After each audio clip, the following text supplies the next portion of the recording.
இப்போ அண்மையில் ஐஐடி சென்னை செஞ்சிருக்கக்கூடிய ஒரு ஆராய்ச்சியில் 2016லிருந்து 21 வரைக்கும் இந்த 5 ஆண்டு காலகட்டத்தில் சிசேரியன் மூலமாக குழந்தை பெற்றுக்கொள்ளக்கூடியவர்களுடைய எண்ணிக்கை 17%லிருந்து 21% அதிகரிச்சிருக்கு இந்திய அளவில் அப்படின்னு சொல்லப்படுகிறது. இந்த சதவீதம் எதை காட்டுவதாக இருக்கிறது? குறிப்பாக இந்த சிசேரியன்ஸும் தனியார் மருத்துவமனைகளில் தான் நடக்குது அப்படிங்கிறத பார்க்கும் பொழுது இதை நம்ம எப்படி புரிஞ்சுக்கலாம்? சிசேரியன் செக்ஷன் ரேட்டு இந்தியாவில் மட்டுமில்லை, உலக அளவில் சமீப காலங்களில் ஜாஸ்தியாக இருக்குது. இந்தியாவில் குறிப்பாக தமிழ்நாட்டில் ஜாஸ்தியாக இருக்கிறது உண்மை. இது நீங்கள் 21% சொல்கிறீங்க, அதுக்கு மேலேயும் இருக்கிறதுக்கு கூட வாய்ப்பு இருக்குது.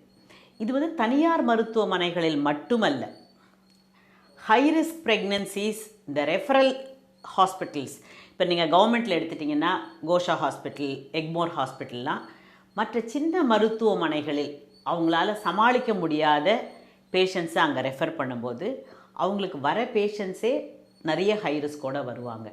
ஸோ இந்த மாதிரி ரெஃபரல் ஹாஸ்பிட்டல்லையுமே சிசேரியன் செக்ஷன் ரேட்டு ஜாஸ்தியாக இருக்கிறது உண்மை. குறிப்பாக சிசேரியன் மூலமாக குழந்தை பெற்றுக்கொள்வது அதிகரித்ததற்கான காரணம் என்ன மேம்? சுகப்பிரசவங்கிறது ஒரு மனிதன் மலையிலிருந்து கீழே இறங்குற மாதிரி. இது 2 விதமாக பண்ணலாம். அவன் நடந்து கீழே இறங்கி வரலாம், அவனுக்கு செலவில்லை, உடலுக்கு நல்லது, மனசுக்கு சந்தோஷமாக இருக்கும். 2வது காரில் இறங்கி வர்றது. அதே மாதிரி ரொம்ப பெரிய குழந்தைகளாக இருந்தாலும் அந்த இடுப்பெலும்புக்குள்ளே அந்த குழந்தைங்களால் வர முடியாது. பெரிய தலை, சின்ன இடுப்பெலும்பு டெஃபினட்டாக வர முடியாது. அது சிம்பிள் ஃபிசிக்ஸு. ஸோ இப்போ நார்மலாக இருக்கிற குழந்தைங்க, இந்த நார்மலாக இருக்கிற குழந்தைங்களுக்கு நல்லபடியாக இறங்கி வரத்துக்கு முடியும்.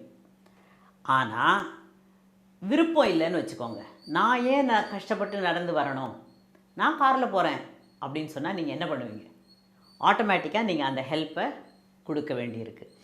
இதுதான் சிசேரியன் செக்ஷன் ரேட்டு ஜாஸ்தியாகிறதுக்கு ஒரு காரணம். ஏன் குழந்தை பெருசாகுது? அடுத்த கேள்வி, ஏன் குழந்தை பெருசாகுது? நம்ம தேவைக்கு அதிகமாக சாப்பிடும்போது நம்ம உடல் எடை கூடும். உலக அளவில் இந்த ஒபிசிட்டி ரேட், இப்போ இந்த நீங்கள் சொன்னீங்க இல்லையா, increase caesarean section for the past few years, அந்த உலக அளவில் இந்த ஒபிசிட்டி ரேட்டு, உடல் பருமன் ஜாஸ்தியாக இருக்கிற விகிதம் ரொம்ப அதிகரிச்சிருக்கு. ஸோ இது ஒரு முக்கிய காரணம். உணவு நிறையா எடுத்துக்கிறாங்க, உடல் உழைப்பு கம்மியாயிடுச்சு.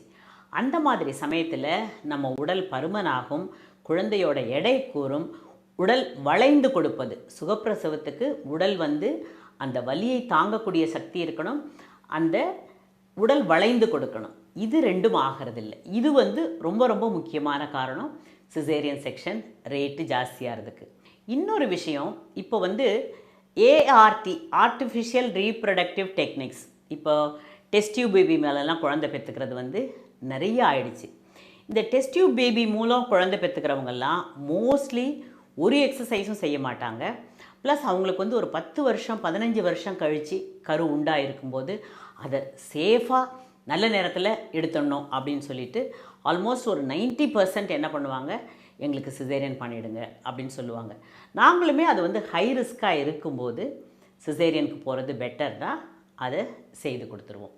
இது இன்னொரு முக்கியமான விஷயம் என்னன்னு கேட்டிங்கன்னா, நார்மல் டெலிவரிக்கு நீங்கள் 24 மணி நேரம் இல்லை 48 மணி நேரம் காத்திருக்கணும்.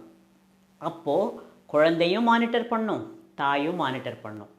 இந்த காத்திருக்கிறதுங்கிறது பேஷண்ட்ஸுக்கும் நிறைய பேருக்கு பிடிக்கிறதில்ல, டாக்டர்ஸ்க்கும் நிறைய பேருக்கு முடியறதில்ல. ஸோ இதுக்கு ஒரு ஈஸி வே அவுட்டு சிசேரியன் ஆகிடுது. இன்னொரு முக்கியமான காரணம் என்னன்னு கேட்டிங்கன்னா, ஏதாவது ஒரு பிரச்சனை ஆச்சு, இல்லை ஒரு நாள் முழுசும் நார்மல் டெலிவரிக்கு வெயிட் பண்ணிவிட்டு அந்த கடைசி நிமிஷத்தில் போய் சிசேரியன் பண்ணோம்னா இந்த பேஷண்ட்ஸ் பிரச்சனை பண்ணுறது ரொம்ப ஜாஸ்தி ஆகிடுச்சு. இப்போ எல்லா டாக்டருக்குமே அது ஒரு பயம் இருக்குது. ஏதாவது பிரச்சனை ஆகிடுச்சுன்னா நம்மளை பேஷண்ட்ஸ் திட்டுவாங்க, இல்லை பிரச்சனை பண்ணுவாங்க, அதுக்கு சேஃபாக எடுத்து கொடுத்துடலாம். இந்த ஆட்டிடியூடும் டாக்டர்ஸ் மத்தியில் ஜாஸ்தி ஆகிடுச்சு. இது எல்லாம் சிசேரியன் ரேட் இன்க்ரீஸ் ஆகிறதுக்கு முக்கியமான காரணங்கள். இப்போ அதிகரித்து கொண்டே இருக்கக்கூடிய இந்த சிசேரியன் ரேட்டை குறைப்பதற்கு என்ன தீர்வு? அதற்கான வழி என்ன மேம்? கருவுற்றிருக்கும் தாய்மார்கள் உடல் அளவில் மனதளவில் தங்களை தயார்படுத்திக்கணும் சுகப்பிரசவத்திற்கு. உடல் அளவில் அளவான உணவு, போதுமான அளவு உடற்பயிற்சி கட்டாயம் தேவை. இது ரெண்டும் இல்லாமல் நம்ம சுகப்பிரசவம் அச்சீவ் பண்ணுறது கஷ்டம். அதே போல் மருத்துவர்களுக்கும் போதுமான அளவு பொறுமை வேண்டும். 2 பேருமே, பெண்களும் கருவுற்ற தாய்மார்களும் மருத்துவர்களும் ஓரளவுக்கு ரிஸ்க் எடுக்க வேண்டியது இருக்கும். அதை 2 பேரும் புரிஞ்சுக்கிட்டாங்கன்னா நல்லது. உடனுக்குடன் செய்திகளை தெரிந்து கொள்ள சன் நியூஸ் பெல் ஐகானை கிளிக் பண்ணுங்க.